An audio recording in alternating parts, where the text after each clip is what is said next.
Welcome to CAM Radio, an Ahead of the Curve initiative by Cyril Mangaldas, bringing you every Friday the latest in legal and policy. Stay tuned. Enjoy listening.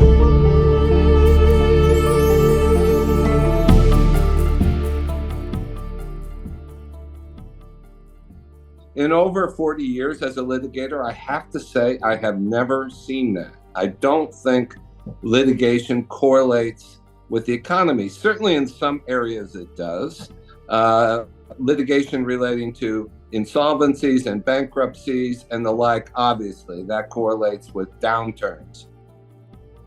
And you can ask natural language questions using artificial intelligence directed to the merits of the case. What's the evidence about this? So at some stage, there will be a tipping point where the ability of these machines, if we can call it that, will exceed that of the human mind. And there will obviously be built guardrails to protect against some of the errors that we are seeing. India is really, well positioned to find its place in the sun and restore a lot of its, glory over thousands of years.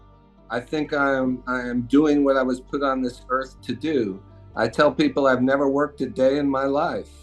I think being a lawyer is such a privilege. We live on the cutting edge. We live where the tire meets the road.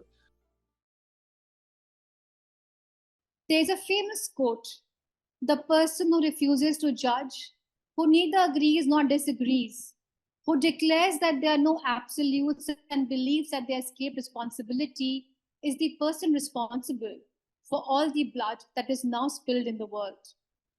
In a world where conflicts arise as naturally as conversations, the art of dispute resolution stands as a testament to solving human conflict. All the way back from ancient tribal councils to modern courtrooms to Zoom resolution rooms, conflict management has seen quite an evolution. Beyond mere advocacy, how do lawyers navigate the intricate web of conflicts and resolutions? Is it all the way you see it on TV or in movies the way Harvey Specter or Alicia Florrick do it? Or is the process more nuanced and detailed with more ups and downs? And what is the role of artificial intelligence going to be to solve a conflict? In this episode, it is my sheer pleasure and privilege to have John B. Quinn as our external guest. John B. Quinn is one of the founding partners of Quinn Emanuel Urquhart Sullivan LLP. He has also been listed as one of America's most influential lawyers by the National Law Journal. Also joining John is our very own Cyril Shroff, the managing partner at Cyril Mangaldas. My job today is both easy and exciting when you have two smart and experienced guests on the show. John, I have to begin by asking you, how is Bombay treating you? How does it feel to be in the bylanes of India? I love coming here to India. This is the second time I've been here now, I think in the last 3 months. So Mumbai is treating me very well. We have great friends here and have met some very interesting people. So it's been a wonderful trip so far. Okay. Mr. Shroff, how are you hosting John? And what are tidbits you have learned about John? How is he as a personality? Give us a sneak peek into John as a human being. We all know him as a lawyer, though. So firstly, let me formally sort of on radio welcome John to Mumbai. It's been a real pleasure to host him. And it's, in our Indian culture, we kind of build relations with the heart and, as persons first before we sort of do anything else. And I think that's something which comes down in our culture very abundantly. So John and I, we've become great friends, and I think the best of the friendship is yet to come. What I really like about him is that apart from being a lawyer, he's also a very interesting human being with so many different facets to his personality. And I actually think there's a lesson in that in order to be a good professional and a good a lawyer, you need to have a very wide variety of interests that you can bring different facets of thinking to every problem that you solve. And I think John kind of personifies that. Thanks for that, Mr. Shroff. It's sort of a sneak peek into John's sort of characteristic and charisma. But John, let's sort of deep dive into dispute lawyering and what really is the larger framework of the conversation today. This is 2023, and it is important to talk about dispute lawyering in the current context. Do you think that the current macroeconomic trends like inflation and interest rate hikes could actually reduce corporate resources and shift the focus towards exploring litigation options? What do you think are the key defining trends for the litigation industry in 2023 and beyond? Well, I hear many people say that they think litigation, and I'll be interested in hearing Cyril's perspectives on this question. I think many people say that, litigation is countercyclical with the economy, that litigation, there's more disputes when there's an economic downturn, when things are not going well in the economy, and fewer disputes, fewer cases filed during times of prosperity. In over 40 years as a litigator, I have to say I have never seen that. I don't think litigation correlates with the economy. Certainly in some areas it does. Litigation relating to insolvencies and bankruptcies and the like, obviously, that correlates with downturns. But when things are going well in the economy and companies are making money, they will pursue claims. They will enforce their rights. They have the wherewithal to finance litigation that they otherwise wouldn't have when there's a downturn. And when there's a downturn, you have claims that are brought because partners or joint venture partners don't perform, people don't perform their contracts. So I see, frankly, we've seen growth of litigation both in good times and in bad times. I don't think it's correlated exactly with macroeconomic factors. I mean, I can talk about with Cyril. I'm interested in your reaction to that. What have you seen? No, whilst I sort of generally agree with you, and I think my experience also has been that the insolvency and restructuring related dispute scenario can tend to be a little bit of cyclical, phenomenon. Transactional work kind of varies up and down with how the economy is doing. But disputes, otherwise, sort of core mainstream disputes tend to be a bit more stable. But in India, I think there is another angle. And I think the angle is this, that India at this stage, 75 years into independence, is moving from a relationship-based society to a more rules-based society.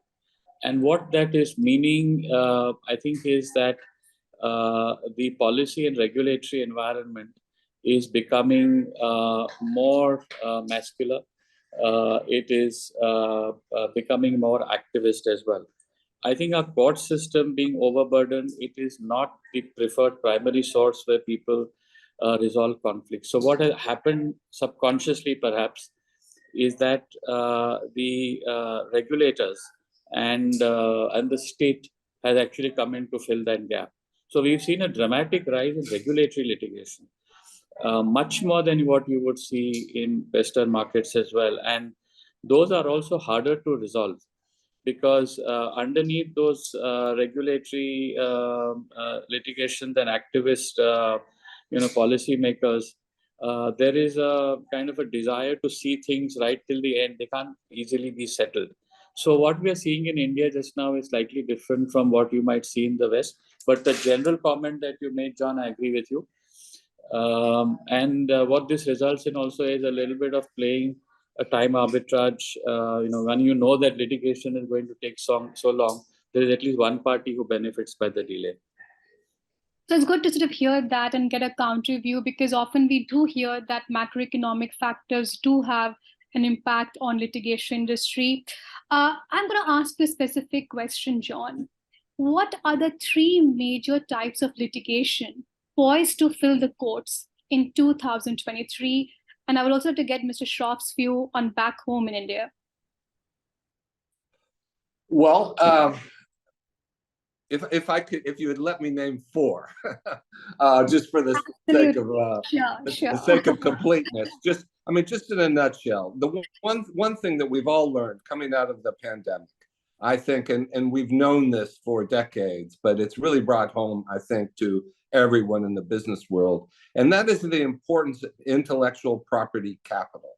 Companies see their intellectual property, their patents on inventions, as being so important to the protection of their businesses, the moats around their businesses, their protection from competition. So we're seeing more and more claims between major operating companies relating to patents and inventions. That's one area. A second area is what we in the US call antitrust. The rest of the world calls competition law. That basically, and a lot of this is government enforcement, but it's also private enforcement in some jurisdictions too, where competitors can bring private antitrust or competition claims. More and more, we're seeing developments of laws and governments and regulations which are hostile to the aggregation of power in market dominating companies, big tech being one obvious example. This is certainly true in this administration in the United States, the Antitrust Division of the United States Department of Justice, the Federal Trade Commission. They make no bones about the fact that they're going to go out and challenge mergers, challenge behavior which they regard as anti-competitive, even if there are tough cases, even if they're going to lose. And that has had a chilling effect, frankly, in the business environment on companies considering doing acquisitions, because they have to have it in the back of their head. They have to consider, if we do this deal, is it going to be challenged by the government? And of course, we see the same thing in the EU coming out of Brussels, which has become, in effect, a market leader globally in enforcement of competition laws. A third area I would mention, of course, is ESG. And by ESG, I mean principally the E, the environment. Look, climate change is on everyone's lips. There can be no doubt that this is something that we're all having to deal with. There's increasing pressure on companies to come forward and adopt policies that are sustainable, and being able to demonstrate that they have policies and practices in place in order to show that they can weather the storms that are coming from climate change. In the EU now, you have affirmative policies which companies must demonstrate that they have adopted. In the US, it's more a disclosure issue at this point, that the SEC rules, you must disclose what your policies are. And if you face risks, you must disclose what those risks are. And then we're seeing private actions being brought for greenwashing of all kinds, where companies are claiming that their products or services are friendly for the environment when they're actually not. And we're seeing challenges to boards of directors by shareholders for allegedly not having adopted policies that take into account environmental concerns. This is not going to go away. I think ESG, particularly environment-related litigation, is going to become more and more important. And then the last and the fourth category I'd mention, and this is a super big category and it covers a lot of ground, but basically anything relating to data breaches, claims relating to, if your data is taken, the companies didn't use best practices to protect your data. We see those claims all the time now in the US. Privacy used to be something, at least here in the US, I don't think people took as seriously. We saw that as kind of a European phenomenon, this GDPR, and kind of in the US, weren't really so sensitive to privacy issues. That has changed now with the evolution of big tech being seen as big brother, and people now understanding that their data is being collected, even when their privacy settings are turned down, that still data is being collected, shared with other people, and being commercialized. And that is really it is a source of litigation, an increasing source of litigation. The final data area I would mention is artificial intelligence, which I suspect we're going to be talking more about, but it's presenting all kinds of new challenges and risks that the law and courts are going to have to deal with. Thanks for that insightful comment, John. I would now like to understand from Mr. Shroff, what really are you seeing back home in terms of three major types of litigations poised to fill the course in 2023? So, whilst I would sort of generally agree with the same trends that John just sort of listed out, I think the pecking order at the moment is a little different in India, and some of the trends have yet to emerge. So, the antitrust / competition trend, I think, already exists over here. Not at the same intensity that it does in the US, because our regulator is a bit more, I would say, developmental in terms, because of the economy is at a different point at this stage. So they're not necessarily as strict on enforcement, but they're getting there. I think we now have a new chairperson, and we have to see how that evolves. But they do get inspired by global trends as well. So see, the competition and antitrust is clearly a theme. We are also seeing some of the beginnings of the data breaches and the digital laws related enforcement. We see that regularly with complaints being filed against intermediaries as well. Not so much data breaches, but again, in terms of intermediary liability. And so there's a whole genre of litigation developing there. The third area, which I would say is a bit more on a subset of the market, is public markets litigation in terms of securities. We've seen a dramatic rise in securities litigation, a bit more regulatory, but and that's because it's too tedious to take it through the court system. So that's another trend that we're seeing in the policy / regulatory framework. And occasionally we also see trends in terms of investment treaty disputes as well. India is at an interesting point. We're actually trying to withdraw from some of the global treaties as well, but there's still a host of stuff that is pending there. So apart from regular bread and butter commercial litigation, which has been there, is there, and will always be there, I think if some of the new trends would be competition law, general regulatory litigation, data, and what will, I think, emerge following global trends is, I think we will definitely see disputes relating to artificial intelligence and newer varieties of technology. I think we'll see something in the drone space. So all those are kind of on the horizon, but a bit too early to predict. That's a great segue to sort of our next question, since you mentioned artificial intelligence. I mean, AI really seems to be the golden word of 2023. One of the more infamous cases of generative AI really has been about failing of a lawyer who used ChatGPT, but the AI cited cases that did not exist. Do you think that is just one outlier case, or do you feel that there is a larger role that AI could play to shape the way we approach dispute resolution?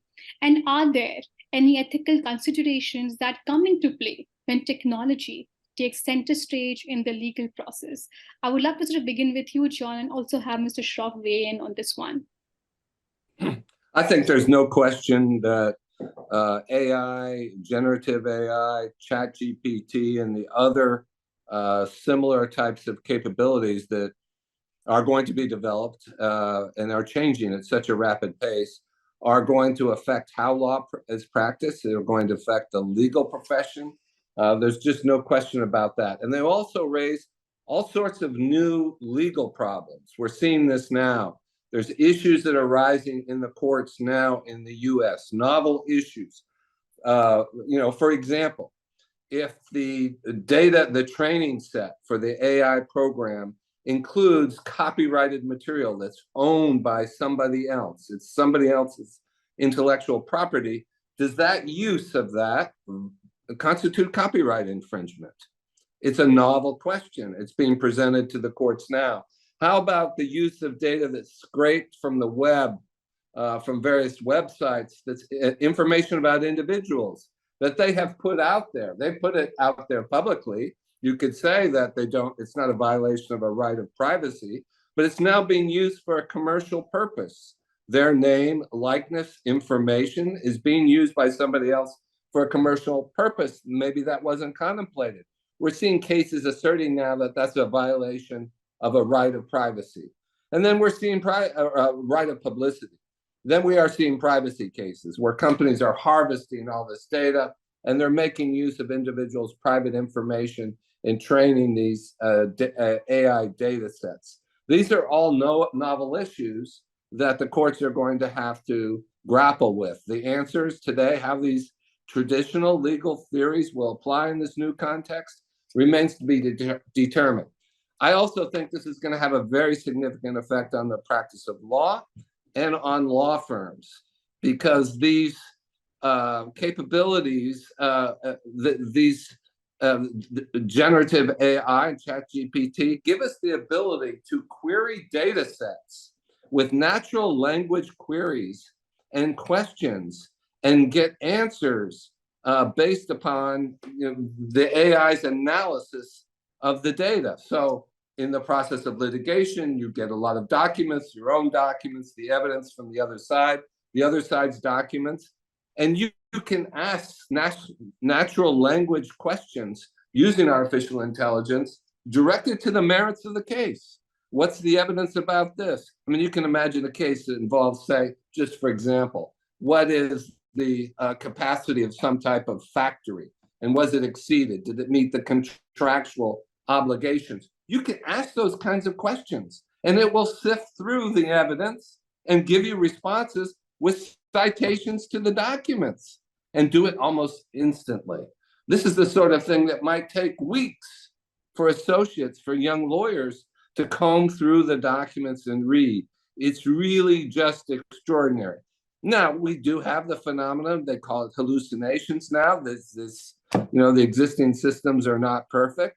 But I think a year from now, 2 years from, 3 years from now, the systems we are looking at now will be regarded as rudimentary. This is going to change and advance very, very fast. So what will this mean? I actually think it'll change the role structures of law firms. Cyril and I have talked about this. There'll probably be less of a need for junior associates to do some of that data analysis work that they've done historically. I mean, these systems can also come up with questions to examine witnesses. I mean, it's not something that you would want to, pull off the computer and immediately use, but it's a first draft. So I think that it'll change the structure of the firm. We'll need lawyers that are more adept with the technology and understand how to get the most of it, and probably less demand for the associates who have done all that document analysis in the past. So that's at least my view of directionally how this is going to change the practice of law and potentially the structure of law firms. Mr. Shroff, I think you should also weigh in here, because John was very clear saying that this will have a transformational impact on the legal industry. And perhaps in the times to come, we might not need so many junior associates for the analysis of the cases, because the systems can actually do so many things going forward. What really is your viewpoint on this? Broadly similar. I think we are sitting at the foothills of a major transformation that is going to happen. The computing capacity of these what's called the large language models is going to increase exponentially, and a lot of the glitches and problems, including the hallucination problem that John just mentioned, will get resolved at some stage. We are probably looking at computing capacity which is hundreds of times of what we have today, and there are learnings that will get incorporated. So at some stage, there will be a tipping point where the ability of these machines, if we can call it that, will exceed that of the human mind. And there will obviously be built guardrails to protect against some of the errors that we are seeing. Even the work that human beings do is not perfect. I mean, there's lots of human error as well. But I think at some point of time, the reliability of the outputs that we get from machines will be less error prone. So I think that is one trend. The impact on knowledge-based organizations, and it's not just law firms. I think law firms, management consultants, architects, even in your world as well, journalism, creative stuff, all of that is going to be profoundly impacted, because it's still the same technology. These are all different applications as well. So I completely concur that one distinct long-term trend would be the reduction in junior associates. And secondly, I think there'll be a trend that I think will get added, is that those mid-level or senior associates that we hire and build up to partnership will require significantly more technology skills. And in my view, that doesn't necessarily mean that they need coding skills. I think that would be a waste. I mean, coders can do what coders are supposed to do. But the ability of lawyers with their skill set to be able to harness technology, ask the right questions, join the dots and put together a use case, I think that will go up as well. Personally speaking for myself, I'm a technology novice as well, but we're not talking of my generation, we're talking of generations beyond us. So we are, I think, living through one of the most transformative moments of humankind, and certainly of all knowledge-based professions, including the law. And at one level, it's scary, but at the same time, it's also exciting, because all predictions in the past of humanity becoming irrelevant when major technological changes have come have all proved wrong. Humanity always prevails in the end. Let's just hope that humanity does prevail at the end, because one really thought that automation and AI, which is not necessarily a new thing, would come for jobs like factories and more manual labor intensive. But look at what generative AI has done. It's really come for the creative industry. So it's actually productized the skill set in which we took so much of pride in. So I think it's very important to really understand that how do we stay relevant and how do we future-proof ourselves? Now, that is the question top of the mind of all of us. And future-proofing is another buzzword that has entered our vocabulary in recent times. Now, in the context of law particularly, since we have such two smart voices in the legal industry, how can lawyers actually equip themselves with the skills and the mindset needed to navigate the uncertainties of the legal profession, especially post-pandemic, when it comes to dispute resolution, for instance? Yes, John. It's a very good question. Look, I believe at the end of the day, there are many things that AI could maybe do better, but ultimately we're not going to be comfortable turning over the decision-making to AI. We are still going to expect human beings to make fundamental decisions which have profound effects on human beings. There will need to be humans in the loop. One example, for example, in the United States, when a criminal defendant is convicted of a crime, the judge then must sentence, and they have a range under the law of, say, years in prison or a fine that they can sentence that criminal to. And that judge makes an assessment of that individual on their history, of their potential for recidivism, the circumstances of the case, and the like. An AI engineer could tell you, look, give me 10,000 of these cases and the data points, and I can give you a scientific basis for coming at, scientifically, the optimal sentence for that criminal. What is the likelihood that somebody with that history is going to be a recidivist? Wow. You could do that, and I've posed this question to a lot of people, and nobody's really comfortable saying, okay, let's take that decision away from judges. Let's take it away from human beings. Let's just go with the algorithm and have the algorithm decide how long criminal sentences will be. I don't think we're ever going to get comfortable with that. And that's just one example of many types of decisions where we're going to have, as they say, a human in the loop who's going to need to have to sign off on the outcome. Mr. Shroff, what do you think on this entire idea of keeping human in the loop, especially for decisions which require empathy and more human judgment than being just absolutely emotionless and machine-driven? I think both John and I are currently kind of biased in favor of humanity. But I kind of learned Never say never, because we are really talking about technology that is yet to come, and technology has always kind of surprised us. So I think 99%, I think this is where we are. There's always that 1%, you never know what actually happens in future. So the future always surprises you. The future reeks of more scare than hope right now from this conversation. But I think here's an opportunity before we get into rapid fire that, John, you could ask a question to Mr. Shroff, and Mr. Shroff, perhaps you could then ask a question to John. Yes, John. Well, thank you. This is very interesting. Get to ask a question of Cyril. Cyril, from your perspective as a leading lawyer in the Indian market, well, from your perspective, and with all the exciting things going on in India, and everybody is enthusiastic, both inside India and so many people outside India, about the Indian story and the opportunities here.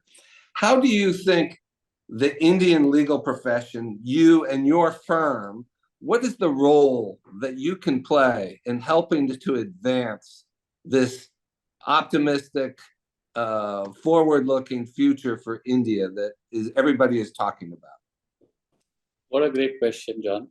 So firstly, I wish, I was 10, 15 years younger. I'm still young, but I wish I was younger, because we are at such an interesting point in our evolution, and the pace of change is so fast that India is really well positioned to find its place in the sun and restore a lot of its glory over thousands of years. So I think we are at that point, and I'm lucky that I'm in the right country at the right time. So I think that is what gives me the confidence and the positivity to make sure that we actually embrace this opportunity wholeheartedly. Many civilizations and many countries and many organizations waste these opportunities. So the thing that I would really like my firm to do, and that is kind of one of my primary roles as the leader of the firm, is to make sure that we embrace this opportunity fully. We can make a real impact in the world, and we're riding on the wave of the world's most populous country, the youngest population, so many STEM students and talent and others. I mean, we've got everything going in our favor just now. So the biggest thing that I would kind of look for, in terms of whenever I make an assessment of my life, is did I use this moment correctly or not? I think is you have to, in Bollywood they say chance pe dance, which God has given us this chance, we have to dance now. So John, you asked an interesting question. I think he really replied saying that he wished he was 10 to 15 years younger. Now, Mr. Shroff, it's your chance to put John in the hot seat, and you could ask him a question. No, I actually asked him this question yesterday, but I'm going to ask him today as well. John, what keeps you going with the same energy as, say, a 40-year-old? And I can I can feel your energy as well. What makes you tick? Oh, well, that's real simple, Cyril. I love my job. I think I am doing what I was put on this earth to do. I tell people I've never worked a day in my life. I think being a lawyer is such a privilege. We live on the cutting edge. We live where the tire meets the road. We live where there is conflict, and people, you can think of that in a negative sense, but from a positive sense, that's also where it requires creativity, and that's also where there is creation. Yeah. So, and it's a human profession. We are dealing with human beings, other really smart minds, dealing with the most current issues. So that's what keeps me going. I love what I do. No, absolutely, and I feel exactly the same. I wake up every morning with a spring in my step on what am I going to do today. No, I think that's sort of really a great way to sort of end this conversation on a happy note. But before we sort of really end this, it's time for some rapid fire, which essentially means that, John, I'm going to have to put you on a hot seat and you have to answer very quickly to my questions, like one word or one sentences. So are you ready? I'm ready. Okay. So the first question, litigation, mediation, or arbitration? Any preference and why? Litigation, because that's the full-blooded version of dispute resolution, I would say. Okay. One thing about India you wish the US had more of, and one thing about the US you wish India had more of. Definitely, there is a service mentality here and a, hospitality mentality, which I wish we had more of in the United States. As to what we have in the U.S., that I wish India had more of. That's really, you said rapid fire. I'm having a hard time coming up with something. Look, I think that there is so much creativity and innovation here. It seems like more of it should be brought to market globally. Mm-hmm. Why aren't we seeing Indian tech companies projecting themselves more globally? And of course, you see that in the US. I wish to see more of that in India. Okay. One negotiation skill you think everyone should have? Patience. You have to outwait the other side. You have to wait and wait and wait and wait. Okay, that's a good advice. The most overlooked aspect of effective dispute resolution?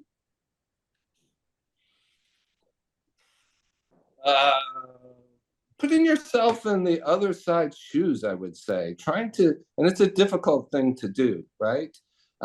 Especially if you're living a dispute yourself, you're the principal or you're the lawyer. It's too easy to fall in love with your own version of the events and scenarios. If you're going to get to a resolution, you have to be able to see the situation from the other side's point of view. And it's not easy to do. Okay. Online mediation or in-person arbitration? What do you prefer and why? I'm sorry, online mediation or in-person arbitration? Yes. I mean, to me, those are entirely different processes. I think every case should go through a mediation. That is to say, a formal effort involving a professional neutral, to try to mediate and see if a settlement can be resolved. And I think arbitration should go through that. Litigation should go through that. So I don't really see that as a binary choice in any sense at all. Okay, my last question. What really should be the ultimate goal of dispute resolution according to you? My client should win. Okay, now Mr. Shroff, it's time for you. One dish which you think that John should definitely have in Bombay. What should that be? Bhel puri. Bhel puri, okay. Honest conflict or dishonest harmony? What do you think is playing out more? The latter. Dishonest harmony. And do you think that is the right way, right approach forward? Would you rather prefer an honest conflict? Absolutely. That's how I am. Okay. And one negotiation skill you think everyone should have? Emotional intelligence. Okay. And my last question, the same thing I asked John, what do you think is the ultimate goal of dispute resolution? Harmony. Okay. I had a very fascinating conversation with two such powerful, intelligent minds. And till this time, I see you next. To all my listeners, we'll be back again next Friday with yet another interesting listen. Till the time, goodbye and good luck. And thank you for tuning into Cam Radio's Clear Cut. Thank you so much. Thank you, Mr. Shroff, and thank you, John. Thank you. That was great fun. Thank you.